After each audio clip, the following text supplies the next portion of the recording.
जय शिवराय मित्रांनो, राज्यातील देवस्थान जमिनीच्या संदर्भात राज्य शासनाच्या माध्यमातून महसूल विभागाच्या माध्यमातून आणला जाणारा एक अतिशय महत्वाकांक्षी एक महत्वपूर्ण असा कायदा म्हणजे महाराष्ट्र देवस्थान इनाम निर्मूलन अधिनियम 2026 हा कायदा राज्य शासनाच्या माध्यमातून अखेर मागे घेण्यात आलेला आहे।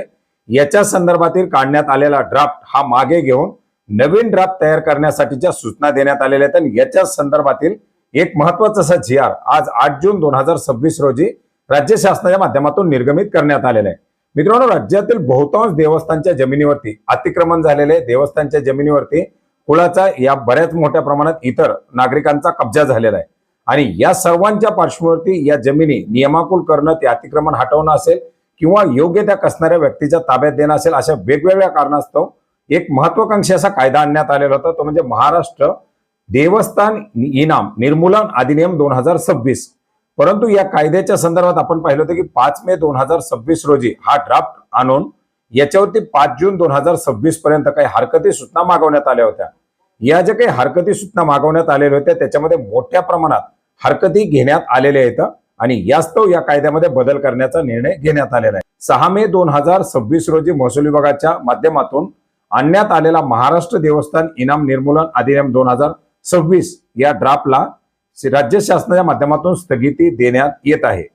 महाराष्ट्र देवस्थान इनाम निर्मूलन अधिनियम 2026 या अधिनियमाबाबत 5 जून 2026 पर्यंत प्राप्त झालेल्या सर्व हरकती आणि सूचना विचारात घेऊन या अधिनियमाचे प्रारूप अधिक व्यापक करण्याकरता एक समिती स्थापन करण्यासाठी मंजुरी देण्यात आलेली आहे। याच्यामध्ये अवर मुख्य सचिव महसूल आणि नोंदणी मुद्रांक शुल्क हे अध्यक्ष असणार आहेत।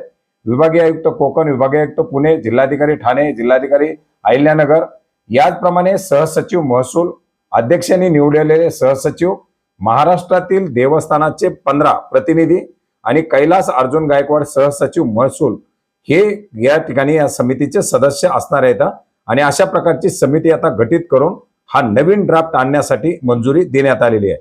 महाराष्ट्रातील देवस्थानाचे 15 प्रतिनिधी हे माननीय मंत्री महसूल यांच्या शिफारशीनुसार नियुक्त करण्यात येणार आहेत आणि याच्या संदर्भातील जो काही अहवाल असेल समितीचा हा 15 ऑगस्ट 2026 पर्यंत शासनाला सादर करायचा आहे।